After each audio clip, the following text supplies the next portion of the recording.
छोटू और शरारती बिल्ली। छोटू को बिल्लियां बहुत पसंद थीं। एक दिन उसने एक छोटी सी प्यारी बिल्ली को गली में देखा और घर ले आया।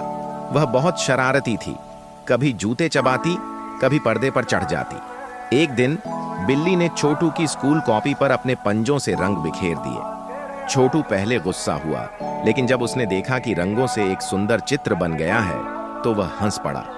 मम्मी पापा भी हंसने लगे और बोले, ये तो एक आर्टिस्ट बिल्ली है।